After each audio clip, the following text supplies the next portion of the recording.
김여정의 직책이 북한 노동당 중앙위원회 제1부부장으로 알고 있는데요.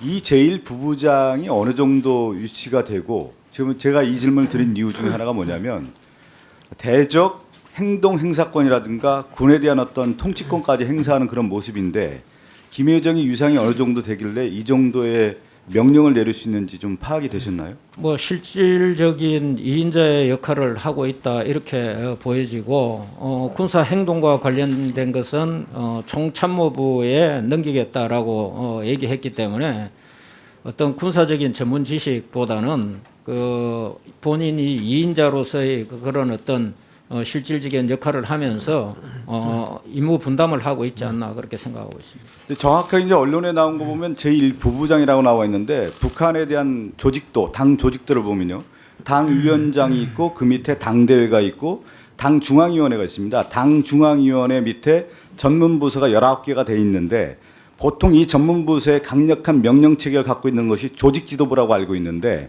우리나라에서 지금 쓰고 있는 김여정의 직책에 대해서는 단순하게 노동당 중앙위원회 제1부부장으로만 쓰고 있단 말이죠. 근데 그 1부부장의 위상이 어느 부서에서 일하는지, 어떤 조직에서 이 김여정의 행동을 하고 있는지가 파악이 좀 정확하게 돼야 되지 않나 싶은데요. 어떻게 생각하시나요? 예, 의원님께서 정확하게 지적을 하셨고, 그런 어떤 그 정부의 조직 체계 그런 것들도 기본적으로는 지키면서 임무를 수행하겠지만, 뭐 지금 현재 얘기하고 있는 백두혈통이라고 그러는 자기네들 그런 어떤 용어상으로 김정은 위원장의 그런 절대적인 신임을 받으면서 실질적인 그런 어떤 위인자로서의 권한을 행사하고 있기 때문에 어떤 그런 조직 체계도 중요하겠지만 위상이 어떤가, 네네. 그런 측면에서 생각하는 것이 더 타당하다고 보고 있습니다. 그러면 이런 것도 한번 들어가 볼 필요가 있을 것 같아요. 지금 얘기하신 것처럼 백두혈통에 대한 얘기를 하고 있는데, 그러면 김정은 위원장은 왜 김여정을 내세워서 이런 행동을 할까? 그러면 지금 모든 행동에 있어서 남북 관계라든가 북미 관계에 있어서는 김정은 위원장이 키를 가지고 그동안에 행동을 해왔는데, 지금에서는 김여정을 내세우는데 김여정을 왜 내세웠을까? 그럼 김여정의 역할을 얼만큼 부여했을까는 파악이 돼야 되지 않을까요? 실질적인 네.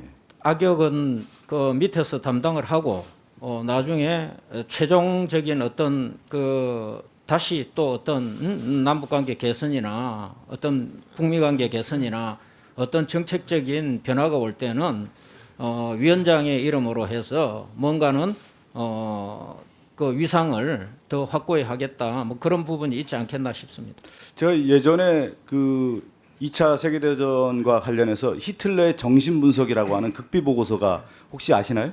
1999년도에 이제 발행이 됐는데, 이 내용을 보면 히틀러가 왜 전쟁을 일으켰고 전쟁 과정에서 마지막엔 자살할 수밖에 없다는 그 보고서를 쓴 내용이 나옵니다. 그리고 그 다음에 부시 전 대통령과 관련해서 부시의 정신분석에 대한 책을 쓰게 되는 건데, 나오게 되는데, 전쟁 과정에서의 지도자의 역할이 얼만큼 중요하느냐에 대한 분석들이 나오고 있는데, 저는 우리나라에서도 김정은 위원장의 정신분석이라든가 김여정의 정신분석을 통해서, 왜 그러냐면 군이라고 하는 것은 우리가 보통 볼 때 시스템적으로 움직인다고 생각하지만, 북한의 체제는 유일적인 시스템이고 한 지도자에 의한 명령의 체제이기 때문에 그 관련 시스템을 좀 제대로 좀 파악할 필요가 있다는 말씀을 좀 드리고 싶습니다. 예, 잘 알겠습니다. 네. 예.